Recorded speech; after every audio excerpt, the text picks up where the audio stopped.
Mume wangu, naona unatoka. Kuna hii ndo nilikuwa nimewekeza 500 kwao, nimemaliza deni, nimeichukua. Una safari, unaenda wapi? Nilikuwa chumbani, nikatoka sebleni, nikakutana kidogo na mabadiliko ya hali ya hewa, nikajua tu upo mbali. Sasa mume wangu, unamaanisha nini unavyosema hivyo? Ninachokimaanisha unakijua.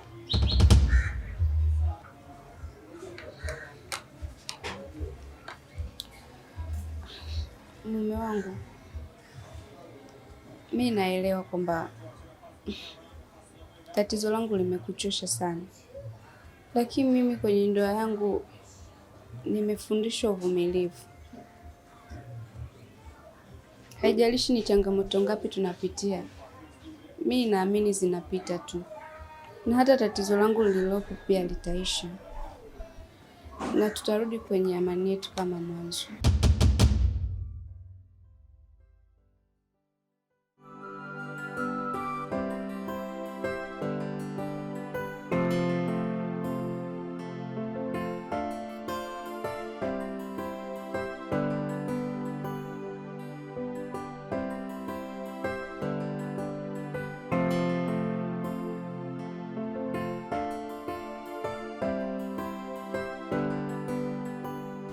Babe, umeniacha ndani peke yangu. Hauna kuboa. Mimi nafikiri unanijua vizuri kabisa. Kwa mimi ni mtu ambaye nikiona jambo la msingi lazima nihitaji faragha na nafasi. Niambie lakini. Babe, kuna nguo, kwanza kuna kiatu. Ukiona kizuri, yaani hizo ukikiangalia utakipenda. Hata ikihusu bei kubwa, 70 tu. This one. Nisi utakipenda.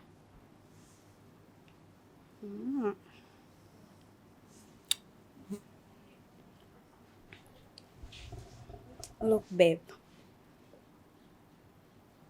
Ni kweli lakini ni kizuri, utapendeza. Kweli? Alafu babe, kuna hiyo pochi. Ni nzuri. Yaani ikibeba. Mrs. Wembe.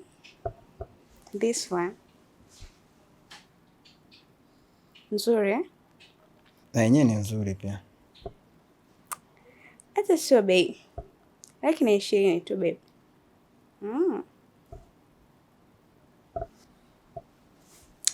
Alafu baby, cha mwisho. Yaani kuna nywele hiyo babe. Nikivaa tapendeza. Mrs. Wembe si huyo hapa babe. Ngoja nikuoneshe. Yaani nitapendeza siku hiyo. Unajua Kendo unanichanganya sana. Nimetumia kila njia, kila sababu ya kufanya mimi nikatengana na wewe, lakini bado inashindikana. Unataka mimi nikuelewaje? Na mara zote kipindi nikikupatia talaka ukutaka kuzipokea. Nikaona haitoshi, nikatafuta watu wazima kwa ajili ya kuja kukushauri ili wewe ukae mbali na mimi, lakini bado hukunielewa. Kwa hiyo hichi kitu nitachoenda kukifanya sasa hivi, Kendi, usinione mimi mbaya. Unanielewa vizuri? Usinione mbaya. Kwa sababu maji yamefika hapa. Up. Siwezi kukuelewa hata kidogo. Unanuka. Utanisamee mume wangu, lakini mimi bado nakupenda. Na sichukulii ndoa kwa mdhaa kiasi hicho. Eti kwa sababu tumeniandikia talaka kwa ugonjwa wangu niondoke. Tafadhali mume wangu, hebu tumepushe shetani, afu isitoshe tuko nje. Haya mambo tunatakiwa kuongea ndani. Sawa, unaweza tu kuendelea na safari zako. Mimi acha nikaandae chakula cha usiku. Asiyesikia la mkuu uvunjika guu.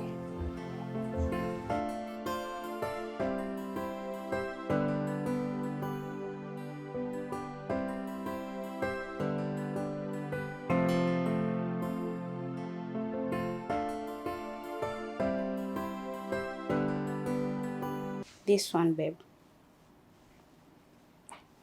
Wow, hii nywele ni nzuri pia. Nzuri? Yeah. Babe, nzuri sana. Hii 300 tu babe, hata sio bei. Okay. Labda niambie kipenzi changu, kikubwa ambacho wewe unakitaka ni kipi?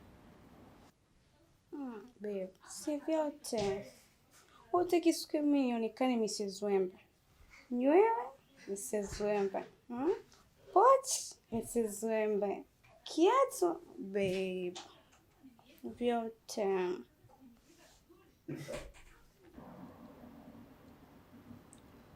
Ukinipata 500 inatosha.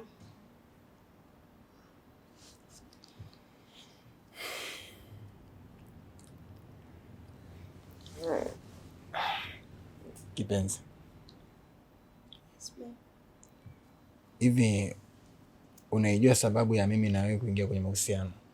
Ama unajua sababu ya nini au ni kwa nini mimi nilikuhitaji wewe kwenye maisha yangu? Babe. Sio uzuri wangu. Wewe ni mimi Black Beauty. Nakupenda. Muda wote tuko wote jamani. Ni kweli wewe ni mzuri. Na mimi nilishakwambia nampenda sana mwanamke mweusi. Lakini uzuri wako, urembo pamoja na shepu yako ni vitu ambavyo vinanivutia tu machoni. Na kila mwanaume anapenda kwenye mapenzi yake na mahusiano yake awe na mwanamke ambaye ni mzuri.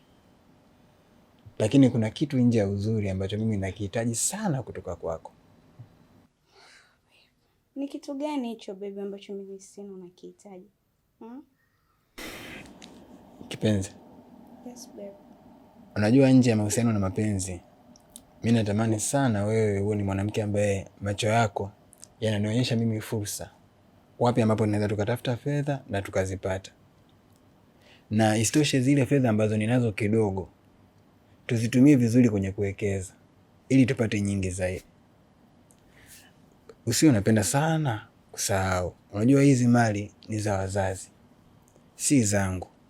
Kwa hiyo kama sio zangu, hatuwezi kuzitegemea kwa 100%. Kwa hiyo nilitamani sana uwe ni mwanamke ambaye unaniletea idea za namna gani tunaweza tukaongeza kiwango cha fedha, lakini sio kuniletea idea namna gani tunaweza tukaitumia fedha yetu. Sijui umenielewa hapo? Nimekuelewa, lakini ni swala kuongelea muda huu baby. Tutaongea baadaye. Nilikuwa nahitaji kwanza unipe hiyo hela. Nikutoe tu hofu. Mimi kukuelekeza haimaanishi sikutimizie. Lazima nitimize kwa sababu ni wajibu wangu. Gharama za huduma zako lazima ziwe juu yangu. Lakini nilikuwa nakuelekeza ili ujue kabisa kwamba huko mbele una date na mwanaume ambaye anahitaji mawazo yako zaidi kuliko matumizi. Nadhani utakuwa umenielewa. Nimekuelewa babe. Lakini twende ndani. Hapana, mimi ndani siendi. Kuna jambo hapo nataka nilimalizie, baada ya hapo nadhani nitakuja kukufuata.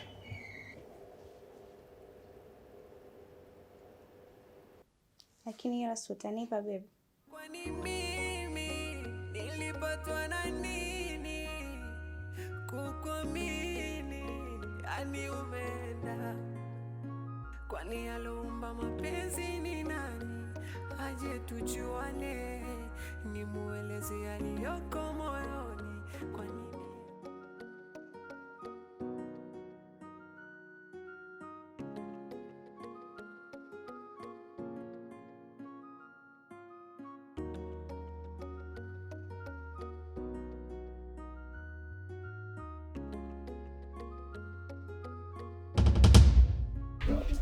Habari yako kaka? Samani, naomba unisaidie nyanya, vitunguu na karoti na hoho. Dada unanuka bwana. Hivi hujaona magenge mengine ya kwenda mpaka hapa tu? Hivi wewe harufu yako uisikii? Au kwa vile Mungu ametunyima upeo kwamba kitu ambacho kinatoka mwilini mwako ukisikie, basi wao wanakuambia hata wao ndugu zako kwamba unanuka. Lakini kaka yangu, Mimi nilichofuata ni huduma tu. Ungenihudumia hivyo vitu ninavyovitaka, wewe kungekuwa kuna shida gani? Hata mimi pia sikumwomba Mungu anipe ugonjwa unaonisumbua. Abe boss. Unajua, kwa upande wangu sipendi sana kuitwa boss, kwa sababu sipendi makuu wala kujionyesha. Sasa upendi nikuite boss, unataka nikuite jina gani? Mimi nadhani hapo unaweza kaniita kaka, ikiwezekana niite tu jina langu Wembe. Basi mimi nitapendelea nikuite kaka. Lakini hata hivyo, mimi kuna jambo nimekuita hapa, nataka unisaidie. Unajua usafi kwa watoto wa kiume ni changamoto kubwa sana. Tena hususani usafi wa sehemu ambazo tunalala. Sasa nikawa nimepiga mahesabu yangu tu ya kichwa. Nikaona hapa sina mtu wa karibu wa kumshirikisha ili wazo langu zaidi yako wewe. Naomba nisaidie. Kama utakuwa unaingia chumbani kwangu ukakuta mazingira yako sawa, nisaidie kuyarekebisha. Lakini pia hata kama ukakuta mashuka yako ni machafu, basi chukua hata yachukuche. Kwa sababu tunajua mashine imeharibika na mimi nimeweza kufua changamoto. Sawa kaka, usijali. Kwa maana niko hapa kwa ajili ya kufanya majukumu yote ya ndani. Kwa hiyo chochote utakachokihitaji ndiye nitafanya. Wewe acha kumsingizia Mungu. Kutulia kwako kukokota wanaume kama daradara. Ungetulia kwenye ndoa yako ingekupata yote hayo. Kesho huyu, kesho kutwa huyu. Mara unarudia na wengine wenye umewasahau. Ona sasa hivyo kukuta. Hebu jiondokee hapa bwana, mimi siwezi nikakuhudumia mtu kama wewe. Juzi tu umekuja nimekuhudumia, wameshindwa kuniungisha wateja wangu wa kila siku, wamenipita kama wanioni. Yaani kama nimetupa takataka kwenye banda langu. Yaani umesababisha mpaka watu wajue nauza takataka, kumbe nauza bidhaa hapa. Hebu niondokee hapa bwana, unavyozidi kukaa ndo unazidi kunikera zaidi.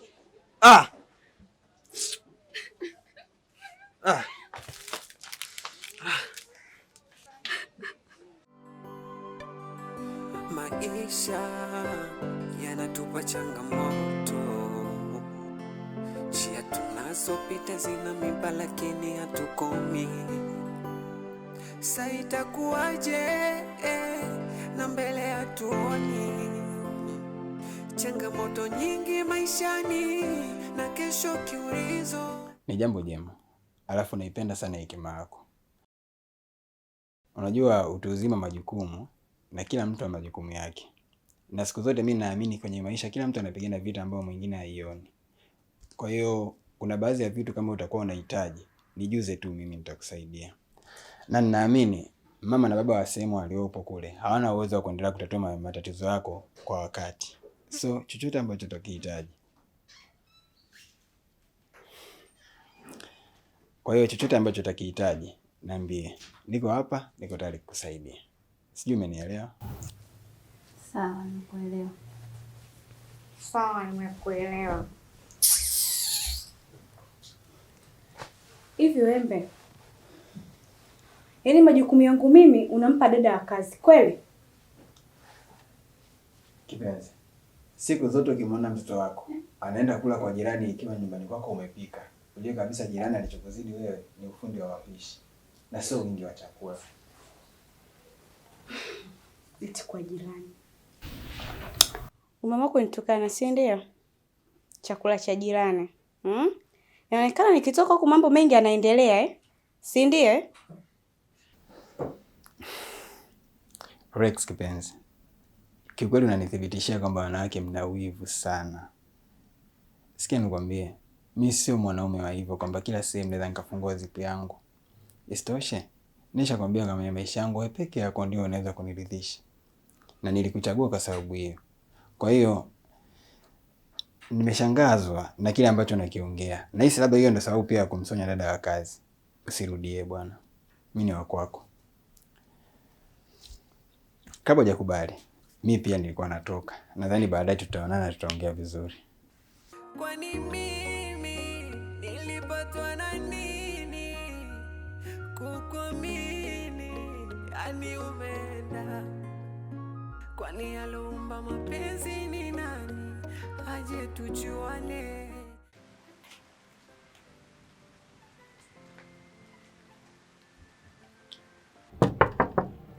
Odi wenyewe.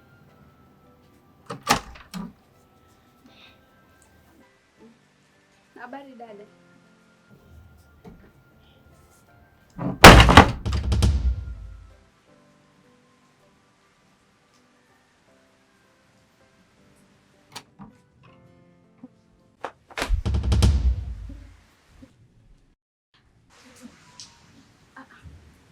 Dadangu, kwani kuna tatizo?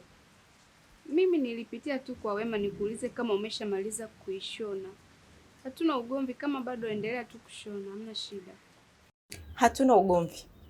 Yaani iko kijola chako sijakifanya chochote, sio kukiweka zipu, sio kukitengeneza. Sijakifanya chochote. Toka umeniletea iko kijola chako humu ndani kwangu. Yaani sina amani na hii nyumba. Sio mume wangu, sio familia yangu. Yaani kijola chako ni kinanuka nyumba nzima.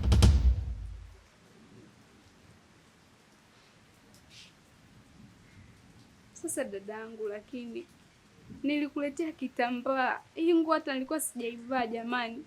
Harufu imetokea wapi? Lakini mbona nyie mnanifanyia mimi hivi?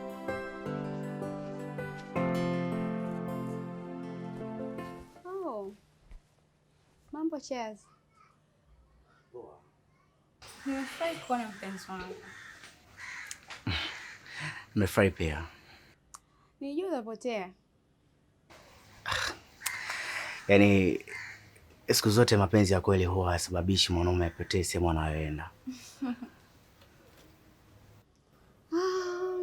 Ila leo na habari njema. Ile pesa tulikuwa tunaitegemea kuipata kwa ajili ya biashara nimeshaipata na nimeweka kwenye akaunti ya benki.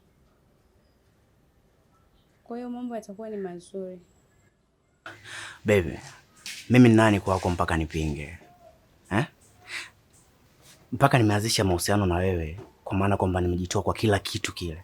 Kwa chochote kile ambacho utakachozungumza mimi siwezi kupinga. Tatizo sio kukivaa tu. Yaani kukishika tu kinanuka. Yaani mwili wako wote ni unanuka.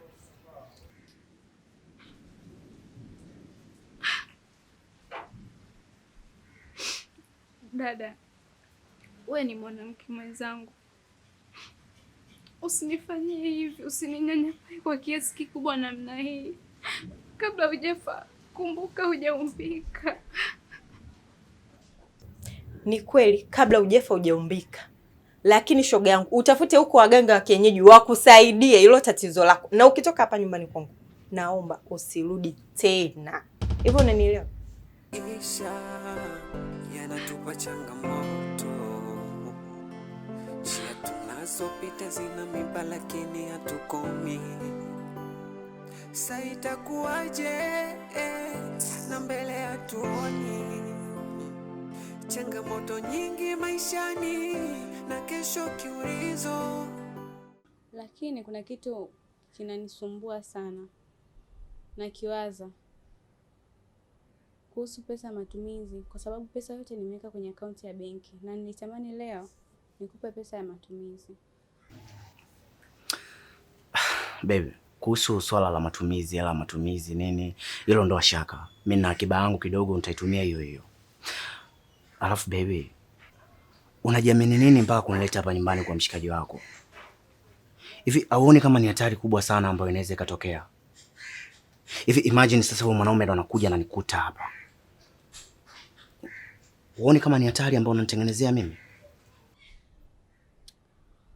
Ndio kinachokuanzisha mpenzi wangu. Wala usijali kuhusu hilo. Mimi nishamwambia kwamba nina kakaangu anasoma hapo Yodizi. Kwa hiyo hata akija hapo nitamwambia huyu ndio kakaangu.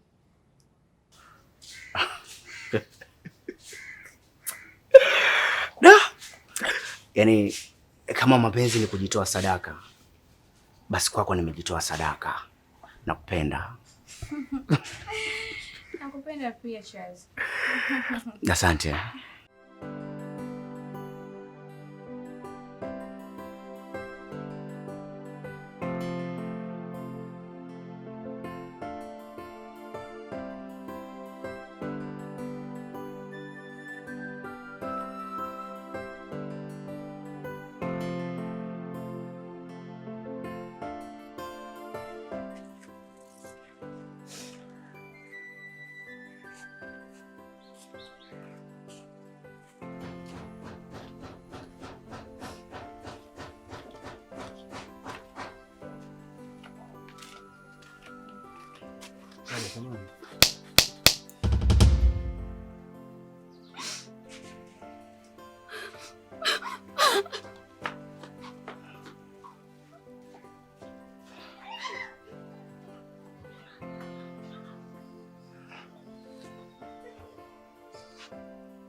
Muone kwanza.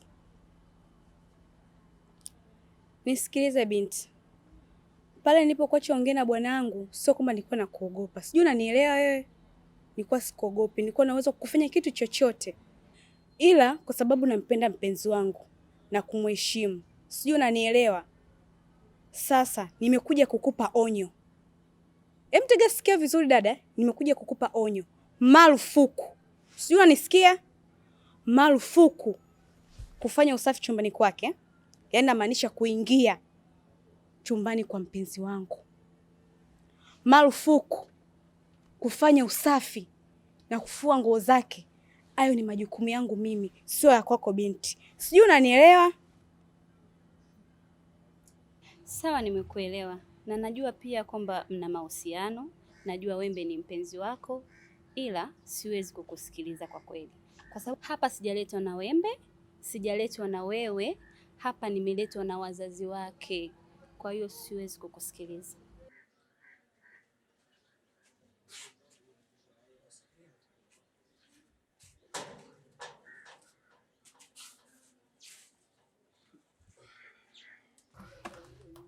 Mbona kama vile upo sawa?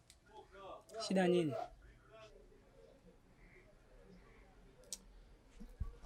Ni kweli siko sawa. Unajua tukio lililonitokea leo, yaani siamini kabisa limenitokea vipi. Unajua kwenye maisha wanasemaga tenda wema nenda zako. Lakini huyu aliyesema huu msemo inaonekana alitenda wema hapa kasubiri malipo. Basi kilichonitokea leo hata sielewi kwa nini kimenitokea. Na sijui kwa sababu gani kimenitokea. Na hata kilipotokea naona kimetokea tu. Kwa sababu kwenye maisha yangu hata sielewi kilichoendelea ni nini.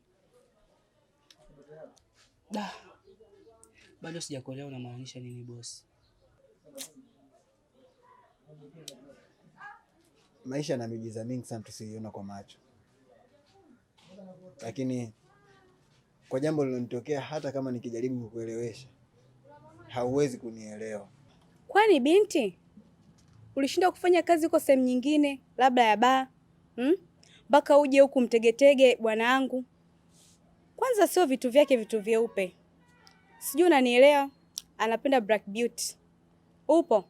Sasa siku nyingine binti, sitaongea kwa maneno unayoyasikia, bali nitakufanyia vitendo. Sijui unanielewa?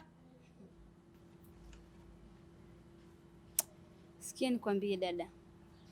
Mtu huwa anaamua afanye kazi gani, kama unavyosema ya baa, unasema sijui ya wapi, ni mtu mwenyewe. Mimi nimeona hii kazi inanifaa na ndio maana naona niko hapa. Alafu kingine, siwezi kukusikiliza wewe, nishakwambia hivyo. Natimiza wajibu wangu. Nikakwambia, natimiza wajibu wangu. Muone kwanza.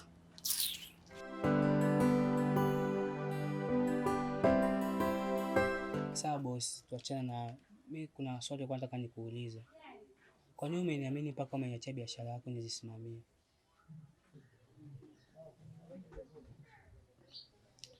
Kila mwanadamu ana mtu wake wa kumwamini. Na usipokuwa na mtu wa kumwamini wewe haujakamilika. Mimi ninakuamini wewe ni kwa sababu wewe sio ndugu yangu. Wewe ni mtu baki ambaye tulipokutana kwenye maisha tuliishi vizuri. Na hiyo ndo sababu ilionifanya mimi nikuamini wewe. Mimi nadhani nakuamini kabla hata sijaamua kukuamini. Iko hivyo. Lakini kwa leo najiona akili yangu haiko sawa. Hivyo basi tutakaa sana hapa. Acha nikajipumzishe tu. Tutaonana baadaye. Fanya biashara. Sawa boss. Karibu tena.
Karibu.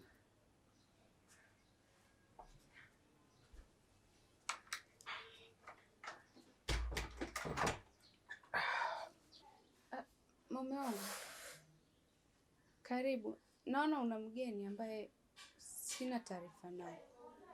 Huyu ni nani? Mke wangu, hichi unachokiona sio movie. Namaanisha nataka macho yako yaamini kile unachokiona. Unajua ni muda mrefu sana mimi sijapunguza uchovu mwilini. Sijafanya vitu vyangu vile vya ku bang bang. Kwa hiyo nimekuja naye huyo hapa nifanye naye hiyo kazi. Kwa sababu wewe hauna mvuto wala ushawishi wa kutaka mimi kufanya hilo tendo. Na namaanisha mke wangu, unanuka sana, unatoa harufu. Kwa hiyo acha mimi niingie na huyu mama ndani akanipe vitu vyangu. Sijui unanielewa? Mume wangu, ni kweli najua nina matatizo, lakini kwa nini umechukua uamuzi wa kumleta mwanamke nyumbani? Kwa unataka kuniambia unaenda kulala naye kwenye kitanda ambacho nalala na mimi mke wako? Hauoni kama unanizalilisha? Kwa nini msingeenda hata loji? Mbona kuna sehemu nyingi za kuchukua mtu wako mkaenda naye? Dada, hapa yenyewe mume wako mwenyewe, si mume wako, si nani yako, ninamdai. Hapa nilipo kanipa 1,500,000. Bado namdai shilingi 50,000. Wewe unaongelea habari za loji? Oya, baby, tunachelewa. Bana, tuondoke. Mume wangu, hivi kweli hapa ndani yenyewe hata pesa za matumizi hatuna? Nilikuomba hela jana 20,000 tu, ulininyima, lakini umeweza kumpa mwanamke 1,500,000. Nilikuelewa kama mume wangu, lakini kumbe una pesa za kuwapa wanawake wengine. 1,500,000 yote hiyo, si tungefanya mambo ya muhimu? Tena haitoshi, umemkopa na pesa nyingine hujampa. Dada, pesa ni hakuna kwenu nyinyi, sio kwangu mimi. Vipi? Tulia. Tunachelewa bana. Mke wangu, hiyo TV unayoiona nilikopa. Hizi furniture unazoziona nilikopa. Wewe unaona ajabu kukopa mapenzi? Na hivyo vyote nilivyovikopa nilivilipa. Kwa hiyo hata haya mapenzi ninayokopa nitayalipa. Swala msingi la wewe kufanya ni kwamba utulie hapo, alafu huyu anaingia ndani. Akitoka inatakiwa haoge. Kwa hiyo andaa maji. Umenielewa? Twende ndani. Umesikia? Ilikuwa mimi na yeye tulopita wote, mwenzangu amesahau maumivu ameniachia mimi, mvumilivu mbivu na kula siamini. Haya ndo malipo ya upendo wangu kwako, ndo malipo ya busara zangu kwako. Kwani mimi nilipatwa na nini kukuamini? Yani umeenda. Kwani aloumba mapenzi ni nani? Aje tujuane, nimueleze yaliyoko moyoni. Kwa nini anichome? Wayaona machozi yanatiririka, na mimi siwezi, moyoni vidonda. Kama kupenda sitaki tena.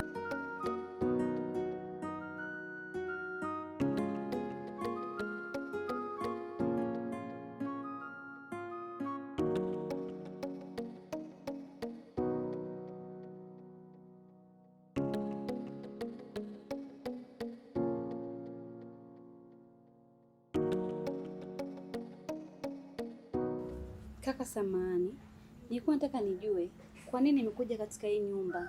Nimekuja kufanya nini?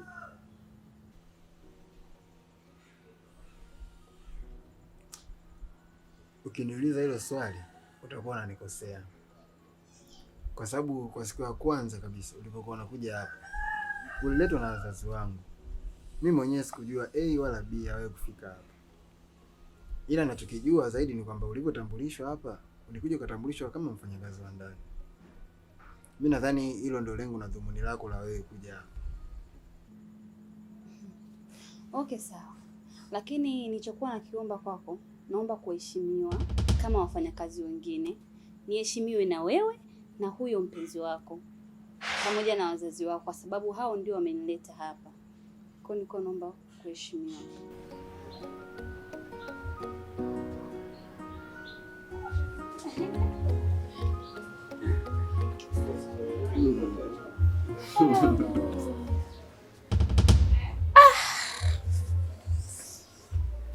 Shoga yangu nangu ataka kuondoka nitoke, lakini nimeshitwa. Bidi kwanza nikwambie kwa kweli, udugu wangu, kuna vitu nilivyovipata inabidi nikwambie kiukweli. Si nikwambieje? Nimefurahia, nimeenjoy kiukweli, nimepata faraja. Alafu na kitu kingine, bibie, kajisafishe, kaoge.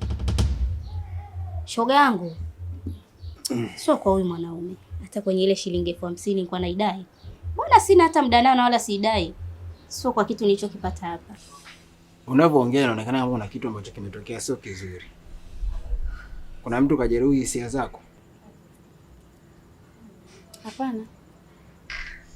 Ama nilikukera mimi nilivyokuambia unisaidie usafi chumbani kwangu? Hapana, ni wajibu wangu. Mimi niko hapa kwa sababu hiyo, kwa sababu ya kufanya kazi zote za humu ndani.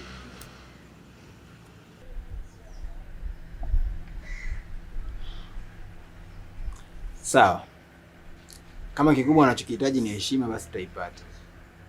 Na kama kuna mtu amekukwaza, basi jaribu kumsamehe. Kila kazi ina changamoto zake. Lakini pia wamenikumbusha, Rex yuko wapi? Toka asubuhi ulivyotoka wewe, nimeona tu alikuwa na mishemishe, anazunguka zunguka. Kwa sababu alipokwenda mtoka muda mrefu.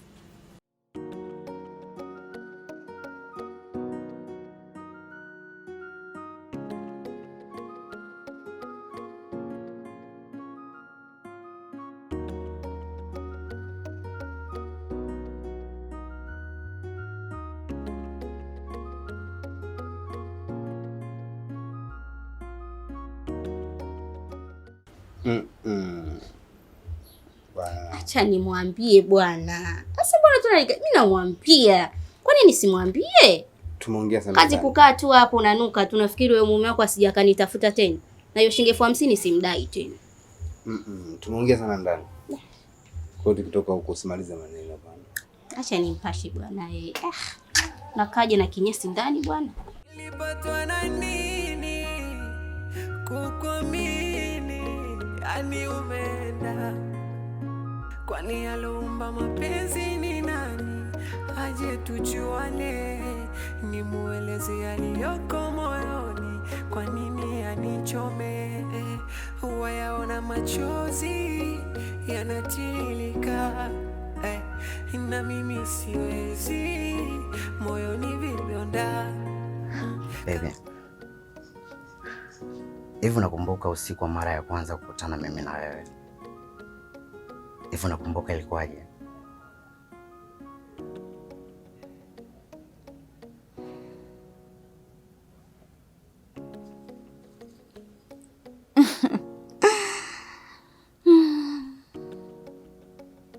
Sikumbuki chochote, ila nachokumbuka ulinipa raha, kajisikia vizuri.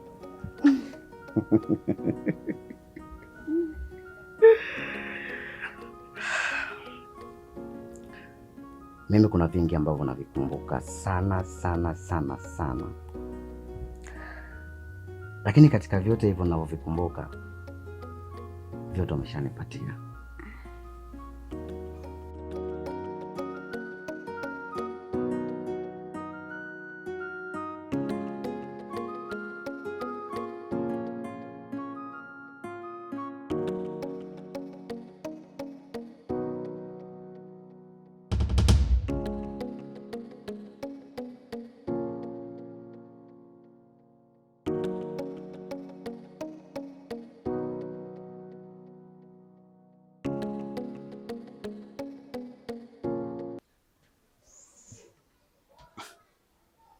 Kendi, hivi maisha haya mpaka lini? Hata kunipa muda wa kupumzika kweli?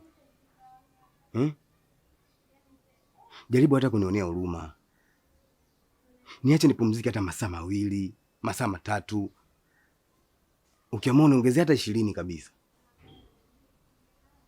Yaani uwezi amini ulivyoingia tu ndani, harufu yote ikichumba imebadilika. Ukweli ni kwamba unanuka. Yaani ni heri ningeishi na kunguni, ningeishi na panya, ningeishi na nyau kuliko kuivumilia hiyo harufu yako unayotoka mwilini.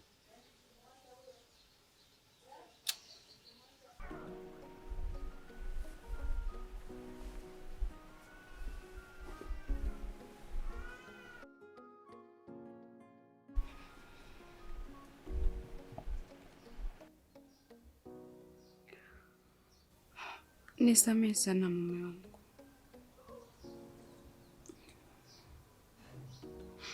Najua harufu yangu inakukwaza, lakini ujue kwamba hata mimi pia siipendi. Nawe mwenyewe ni shahidi. Tumezunguka mahospitali yote, lakini ugonjwa wangu hautibiki. Nifanye nini sasa?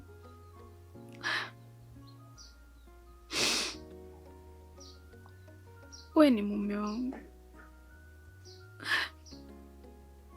Nilitegemea labda utasimama na mimi, lakini hebu angalia maneno unaoniambia. Jamii nzima uko nje inaninyanyapaa, natukana matusi ya kila aina. Nikirudi nyumbani kwangu napo siwezi hata kupumzika kwa amani. Kiukweli inaniumiza sana. Najiuliza ile ahadi yako ya kwamba utasimama na mimi imeishia wapi? Kwa hiyo harufu yangu imezidi upendo wetu. Kwa hiyo leo harufu yangu imekuwa kali na kubwa kuliko upendo wako kwangu. Nimekuwa kama mzoga mbele yako. Mume wangu, kila ndoa ina changamoto. Nina imani hata wazazi wetu pia kuna mitihani walipitia, lakini walivumiliana. Kwa hiyo leo mimi nina tatizo hili, utaniacha? Ukikutana na mwanamke mwingine ana tatizo, unamwacha? Utaachana akiwa ngapi? Tafadhali mume wangu, huu ni mtihani tu Mungu ametuchagulia. Nina imani utapita. Naomba univumilie tafadhali.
Baby, kwani shida yako kubwa ni nini?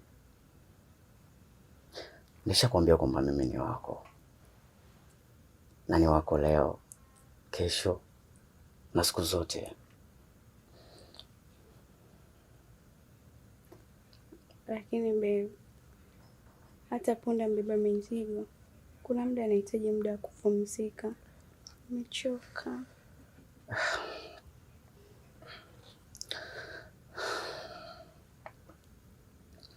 Naelewa mpenzi wangu, lakini mimi na muda mchache sana na wewe. Kwa hiyo huu ndo muda pekee wa mimi kuendelea tu kukuchosha.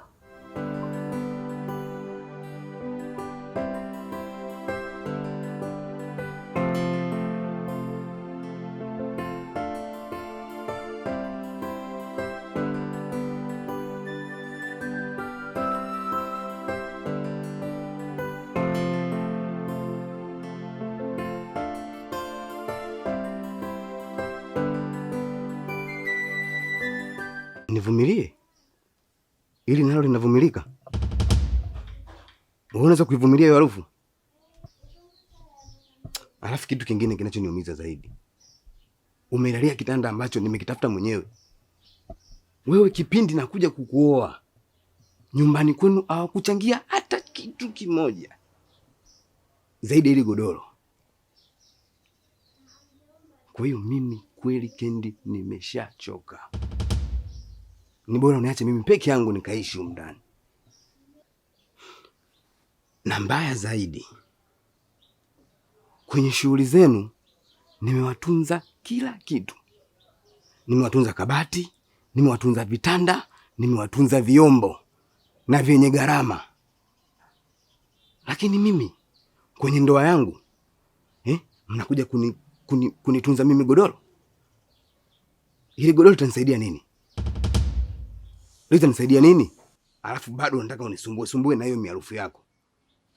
Wewe ungeweza kuvumilia vyote hivyo?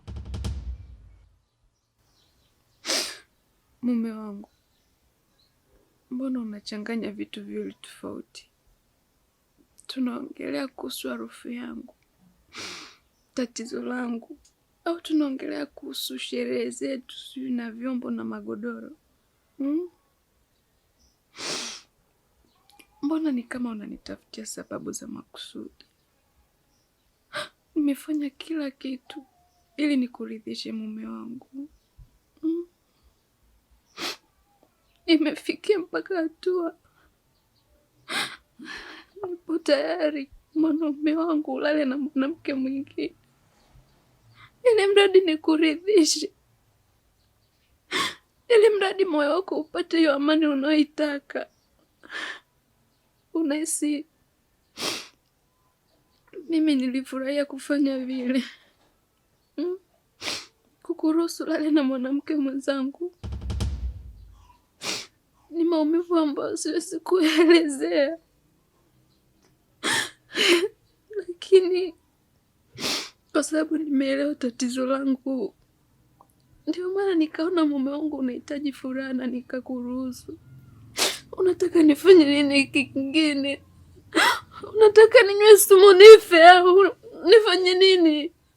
Hata mimi hali sipendi, naichukia. Shida yako nikikwambia kitu utaki kunielewa. Ninachokimaanisha kwamba sihitaji ulale humu ndani. Ninamaanisha nataka uondoke. Mume wangu, unanifukuza nyumbani kwangu. We ni mume wangu, unatakiwa kusimama na mimi katika kila hali. Hivyo ni mwanaume wa aina gani? Ni mume wa mfano upi? Hilo mimi sihitaji kulijua. Kwa hiyo mimi ninachokiomba utoke. Utajua wewe unakwenda kulala kama ni sebreni au barazani au barabarani. Unanielewa? Haya. Candice.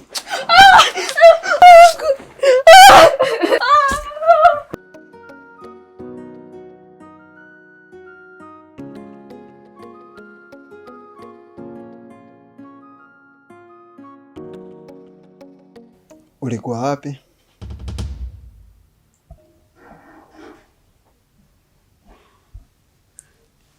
Nilikuwa nimeenda kumalizia ile issue nilikuwa nimekwambia muda ule asubuhi.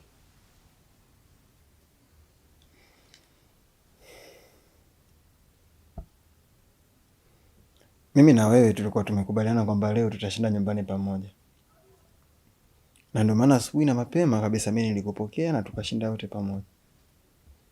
Lakini sikujua kwamba pale ambapo mimi nitakuwa nimekuaga ili nitoke, kumbe na wewe nyuma yangu utakuwa na safari zako ili utoke. Ulichokuwa umeniomba wewe ni fedha tu kwa ajili ya kununua vile vitu ambavyo ulikuwa unavihitaji. Lakini je, ruhusa na idhini ya kutoka umepata kwa nani? Babe, simu yangu ilikuwa haina salio, kwa hiyo nilishindwa kukuambia. Alafu pia babe, rafiki yangu alinipigia simu, alikuwa anaumwa, kwa hiyo ndio maana niliwahi kwenda kumwangalia.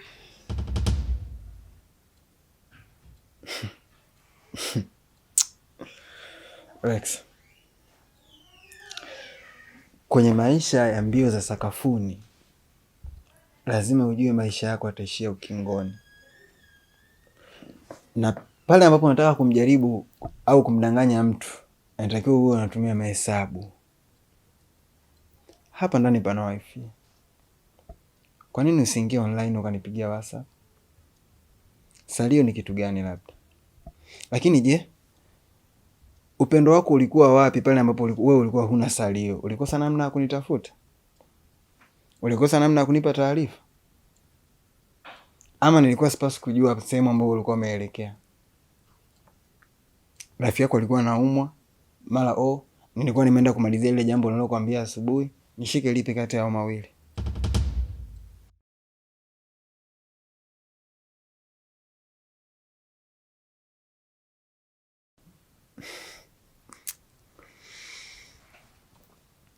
Rex, kila mwanaume kwenye maisha yake ana msimamo wake.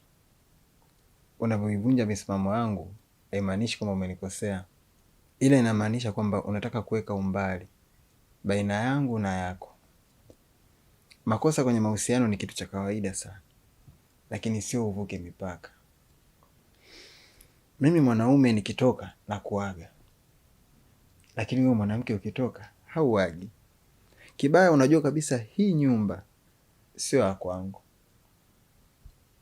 Hii nyumba ni nyumba ya wazazi.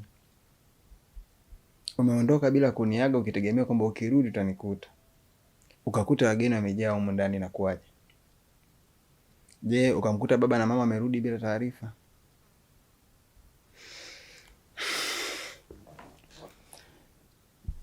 Na kingine, ikiwa wewe umepiga magoti, ni ishara kabisa kwamba unajijua umekosea.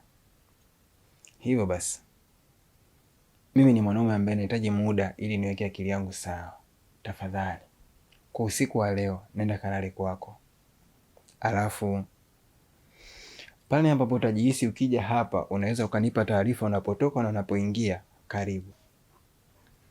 Babe, you're not serious bwana.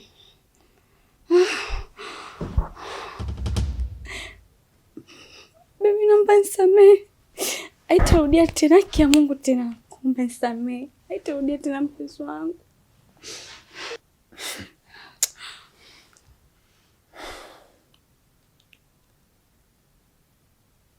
Niache. Ondoka. Sio kila sura ya kondoo inapaswa kuwa ya simba. Na mimi sipendi mahusiano ya maumivu na ngumi. Kwa hiyo sitaki nitumie nguvu kukutoa ikiwa tayari umeshajiona hisia yangu haikuhitaji. Nenda, ukilijua kosa lako kwa vitendo, rudi tutaongea. Lakini mpenzi wangu anazungumzika baby. Anazungumzika.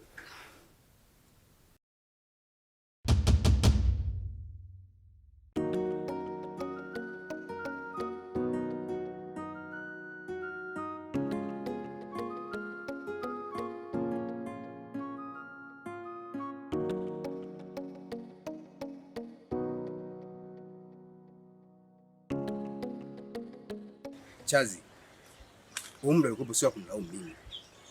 Wewe kila kitu unakijua. Chazi, wewe unadhani ya maisha mimi nayapenda?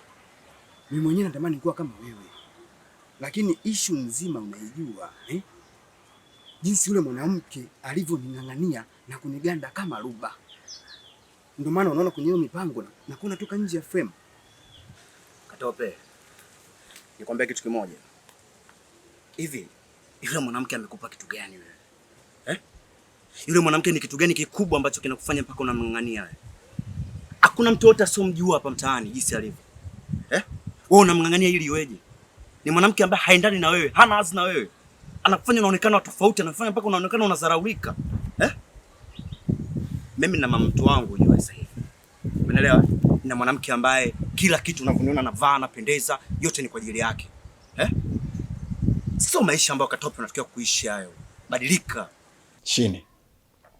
Nimekuita hapa kwa sababu moja tu. Siku zote mfugaji wa mbwa akitaka kumfundisha mbwa wake tabia, ana uwezo hata kumnyima chakula.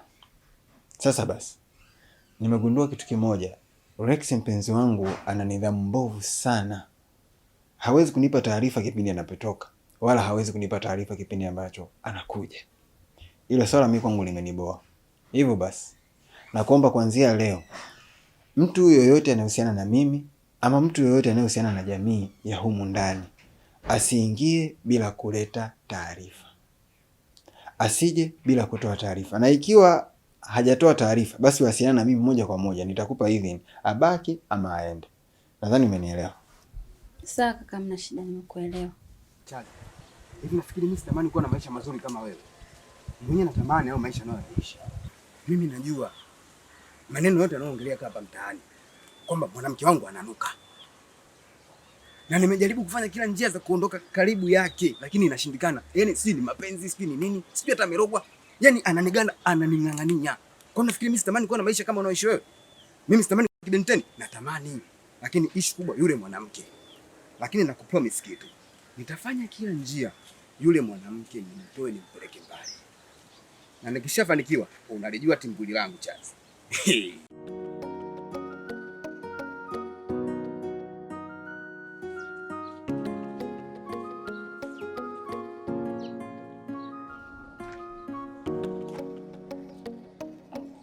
Za saizi kaka. Nishakwambia mara ngapi usije dukani kwangu? Mbona dada huyu muelewa? Hebu ondoka. Nanijazia tunzi hapa, harufu yote hii. Ondoka basi. Ni kweli, najua umenikataza nisije hapa dukani kwako. Lakini nilikuwa naomba unisaidie sumu na maji. Sumu tu? Baki na hela yako.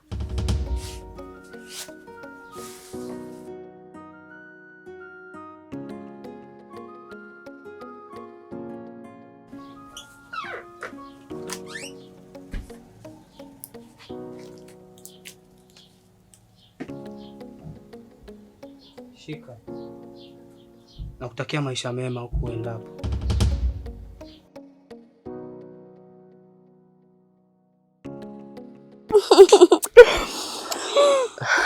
Baby.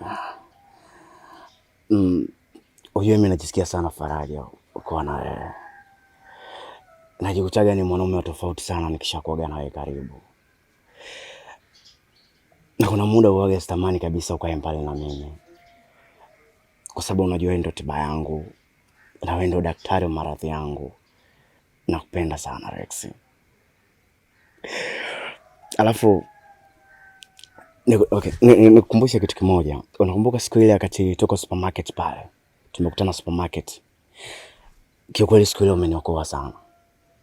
Yaani siku ile kama sio Mwenyezi Mungu kuniletea mrembo kama wewe, mimi nahisi kama siku hiyo ningezalilika sana.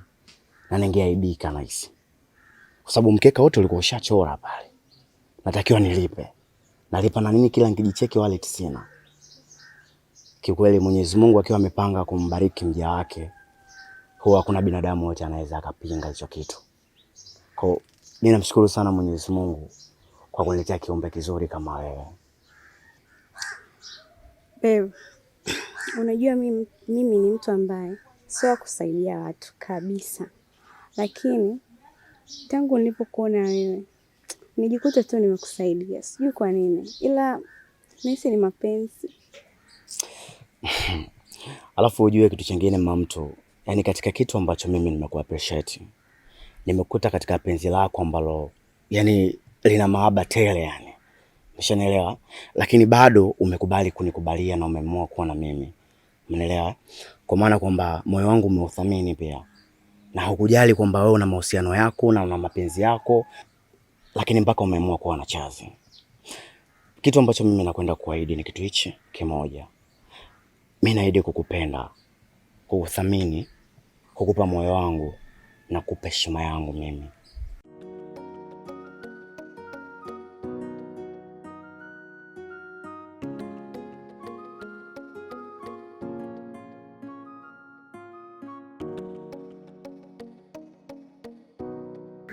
Oa ndugu yangu samani. Unajua huyu bidada ni mara ya pili hii nakutana naye. Lakini kadri ambavyo nakutana naye, namuonaga mara nyingi uso wake umejaa simanzi. Alafu ni mtu ambaye ana huzuni sana muda wote. Shida kubwa inomkabili dada ni nini? Huyu dada amekuja kununua sumu hapa. Anaanuka mtaa mzima huu wanamjua. Uone hata hapa ameondoka, unasikia harufu. Alafu unasikia kwa amekuja kununua sumu. Aende akapumzike kutokana na fedha anayopata hapa mtaani.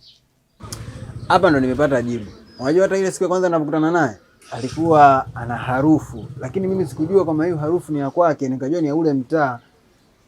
Lakini ndugu yangu, umeanzaje kumuuzia mtu sumu ikiwa unajua kabisa itaenda kumdhuru? Kutokana na fedha anazopata hapa mtaani, bora aende akajipumzishe tu huko. Maana anapitia tabu sana.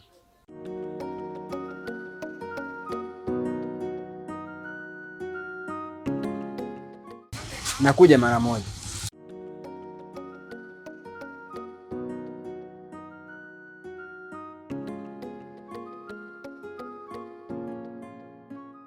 Usijali.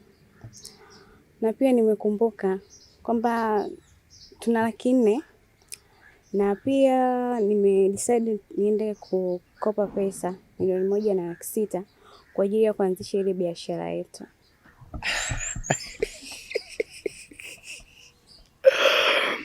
Yaani mimi ndo maana nakupenda sana mwanamke wangu.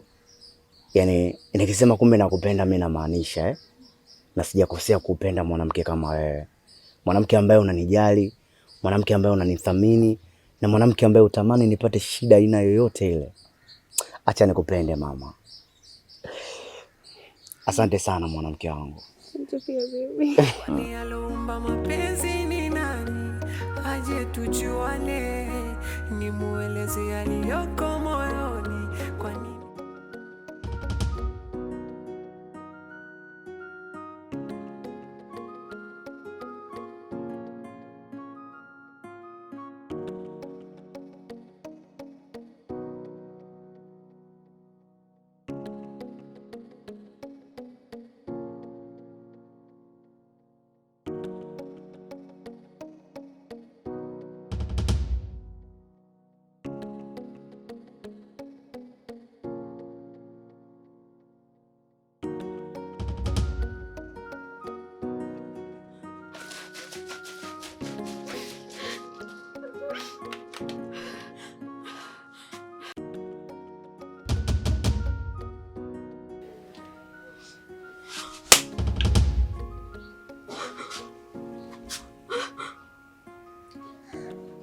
unacheza na uhai na thamani yake, si ndio?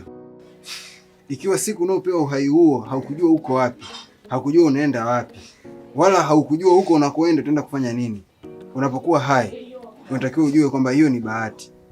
Na wengi mno ambao walikuwa hai hawako hai hii leo. Heshimu sana. Heshimu sana pumzi ya Mungu unaopata bure.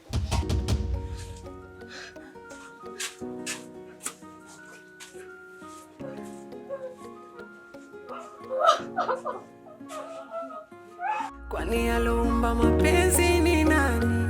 Aje tujuane, nimueleze yaliyoko moyoni. Kwa nini anichome?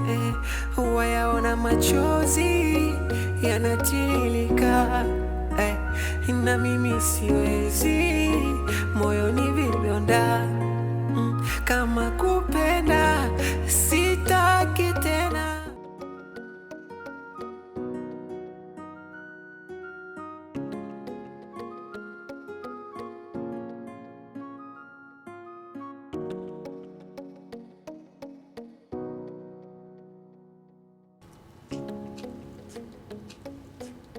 Samahani, uliomfuata na taarifa zako? Tangu lini nikaanza kutoa taarifa huko ndani napokuja? Hapa si ni kama nyumbani tu. Oh, lakini mimi nimeachiwa maagizo kwamba yoyote anaingia katika hii nyumba, yaani muhusika yoyote anayetakia kuingia huko ndani anatakiwa awe na taarifa, kwa sababu kumekuwa na matukio mengi ambayo hayaeleweki. Kwa dada, unapokuja hapa ndani unatakiwa muhusika unayemfuata hawe na taarifa zako.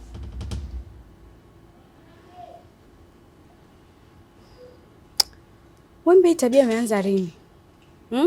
Ya kunipangia kuja huko ndani. Tatizo sio Wembe. Hii nyumba ni ya familia yake. Yeye mwenyewe yuko chini ya control. Sio kila anachokitoa yeye ukajua ni yeye, hapana. Kwa dada, unavokuja siku nyingine ukija, ukipiga simu, muhusika wako akaa na taarifa zako, utaingia tu bila shida. Utakaribishwa.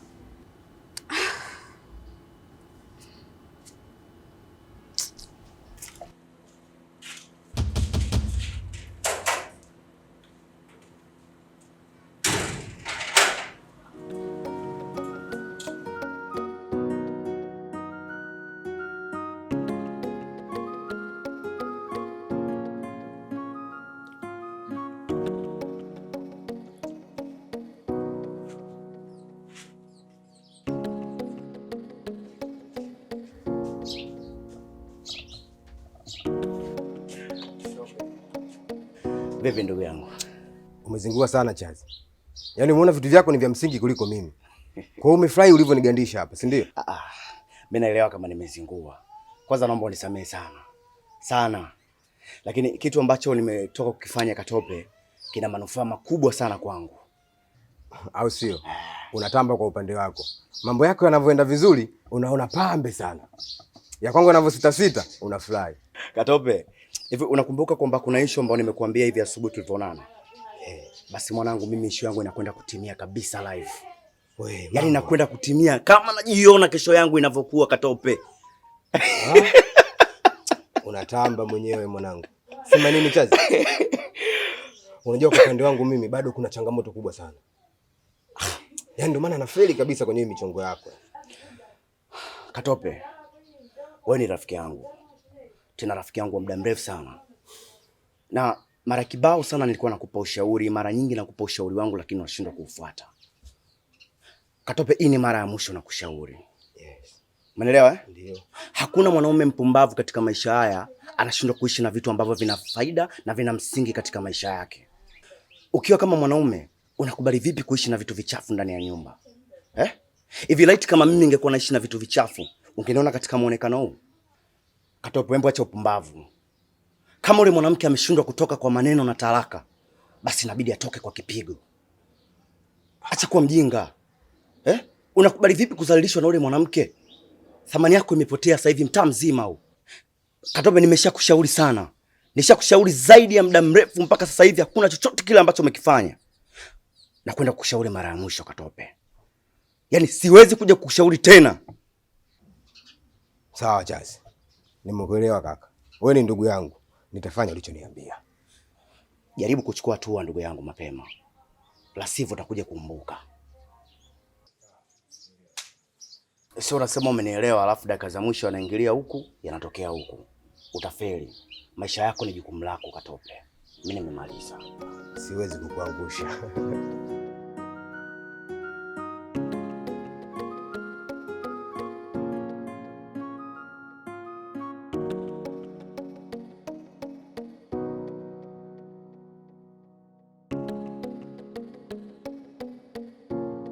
Alikuja mpenzi wako hapa, ila sijaweza kumruhusu kuingia ndani kutokana na maelekezo mlionipa kwamba sistahili kumruhusu mtu yote kuingia ndani kabla hajatoa taarifa kwako.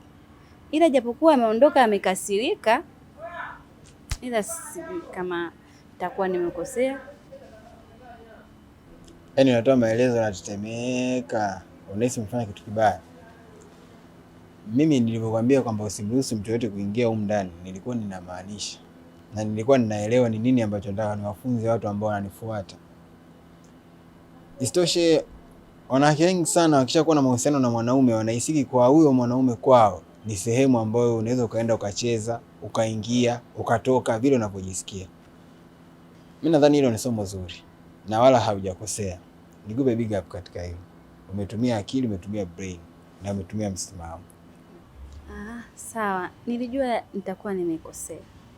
Lakini nikajua labda nitakuwa nimeharibu mahusiano yako kwa kuwa ameondoka amekasirika sana. Wala haujakosea. Eti kama ungekuwa umelikosea, wewe mwenyewe nafsi yako ingekuambia kabisa hichi unachokifanya ni makosa. Kwa kuwa ulisimamia haki na wajibu wako, endelea hivyo hivyo kusimamia haki na wajibu wako. Nimefurahi sana na nimefurahishwa na taarifa yako. Sawa. Okay. Nipo ndani.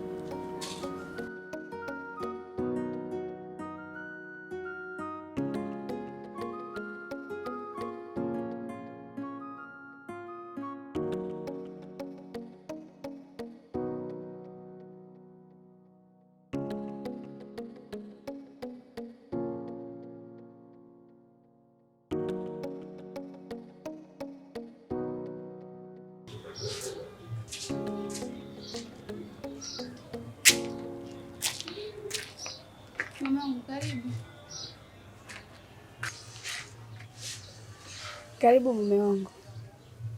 Ungependa tukae hapa kwenye mkeka au tuingie ndani? Sina shida kukaa kwenye mkeka hapa. Hivi, unajua kilichoniwaisha leo kurudi nyumbani ni nini? Hapana, labda tu ulinimisi. Ni vizuri kama hujajua.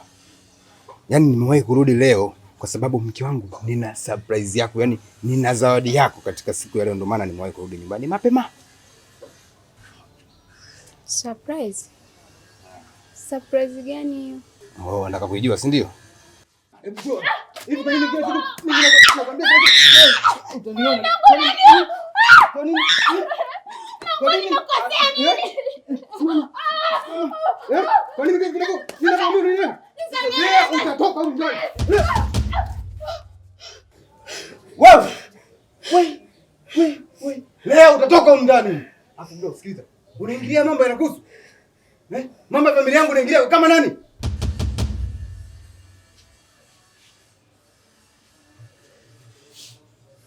Wewe kwenye haya maisha, ukiozeshwa binti wa mtu, basi hakikisha hapigwi. Unataka kuniambia kwamba haya ndio matunda baina yako wewe na Kendi? Kwa binti upi? Uozo. Nataka nikwambie kitu kimoja.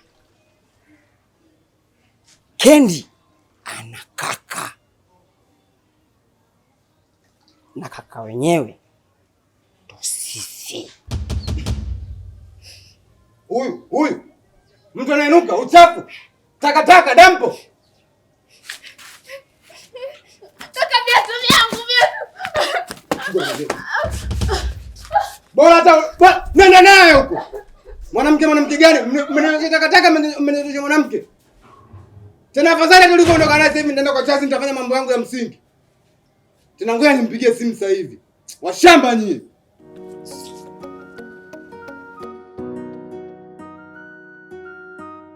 Chaz, nimekuita hapa kwa sababu kuna mambo hayako sawa kabisa.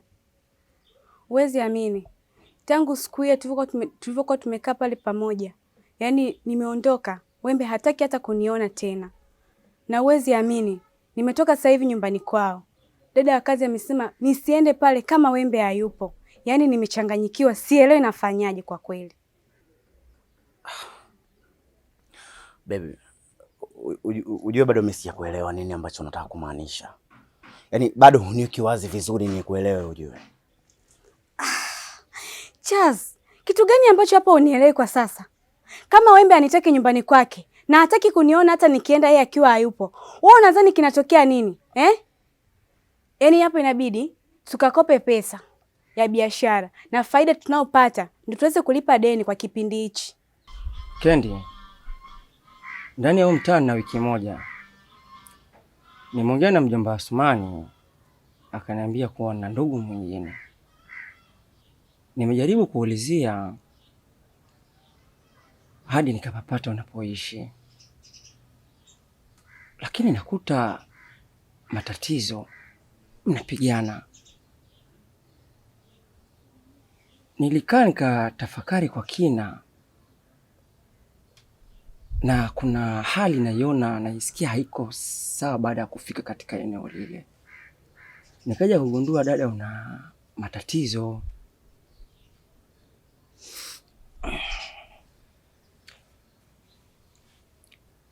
Kwa nini matatizo yako hujawaambia ndugu wengine? Na umejaribu kuweka siri? Kendi, kaka yangu, nawezaje kuwaambia ndugu zangu juu ya aibu kubwa namna hii? Jamii nzima inanicheka, inanisomea kila ninakopita.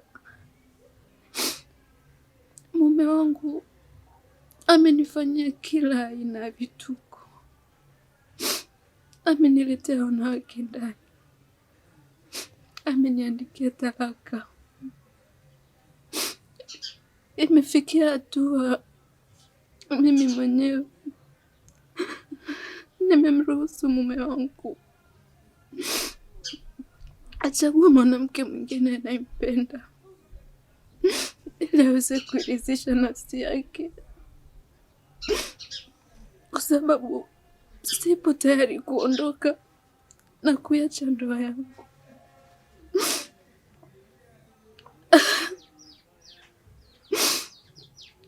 Na namshukuru tu Mungu kwamba leo umekuja kwa wakati. Sijui alidhamiria kuniua au kunifanya nini. Asante sana kaka. Namshukuru pia mjomba kwa kukuelekeza ninapoishi. Mimi najua tatizo langu ni kubwa, na hata wewe pia harufu yangu unaisikia. Ni kwa sababu tu umeamua kusimama na mimi. Sipo tayari kuambia ndugu zangu juu aibu hii. Kama Mungu ameniandalia huu mtihani, acha nife na aibu yangu mwenyewe. Yaani pesa hiyo hiyo ndogo ambayo unabidi tuweke katika biashara ndio pesa hiyo hiyo ambayo unataka tuitoe tuweke katika madeni yako, si ndio? Kuna faida gani katika hiyo hela sasa hapo? Na hakuna faida yoyote. Hela yenyewe umeiona ni ndogo na biashara yenyewe ni changa. Afu tutoe tena hela tuweke tena katika malipo yako ya madeni. Inawezekana vipi tena hapo? Kuna kitu gani sasa? Kuna msaada gani ambao unaoonyesha hapo kwangu? Jazz, mpenzi wangu, nafanya haya yote kwa sababu nakupenda na natamani tufike mbali. Alafu nikikutazama, uko sawa kweli mpenzi wangu? Niko sawa. Pia naomba unisamehe kwa sababu umeona nimedoubt, lakini nimedoubt kwa sababu nikiangalia biashara yenyewe hii ni changa ambayo tunaifanya.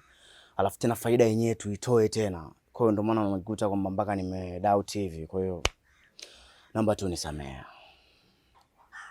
Baby, I promise you. Haya mambo yataisha na yatakaa sawa. Kinachohitajika ni uvumilivu. Sawa mpenzi wangu? Sawa. Twende nikuskoti basi.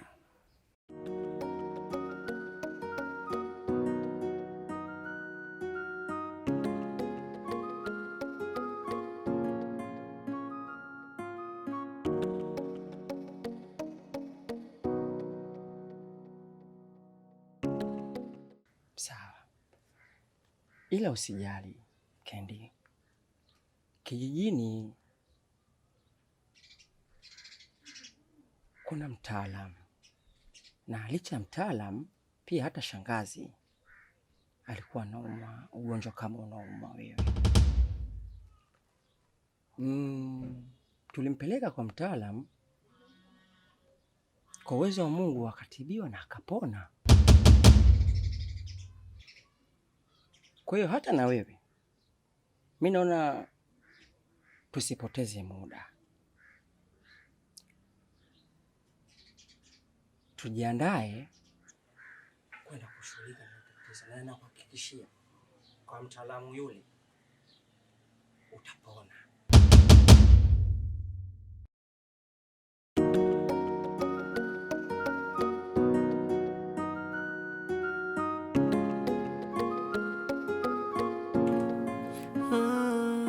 Ilikuwa mimi na yeye tulopita wote, mwenzangu amesahau maumivu ameniachia mimi, mvumilivu mbivu na kula siamini. Haya ndo malipo ya upendo wangu kwako, ndo malipo ya busara zangu kwako. Kwani mimi nilipatwa na nini kukuamini? Yani umeenda. Kwani aliumba mapenzi ni nani? Aje tujuane, nimueleze yaliyoko moyoni. Kwa nini anichome? Wayaona machozi yanatiririka, na mimi siwezi, moyoni vidonda. Kama kupenda sitaki tena.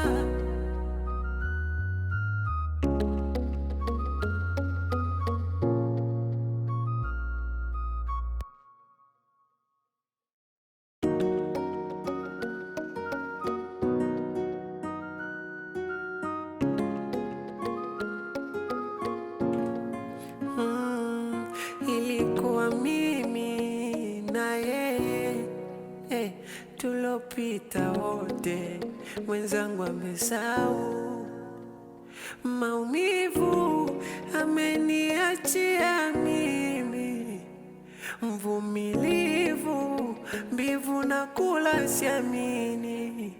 Haya ndo malipo ya upendo wangu kwako.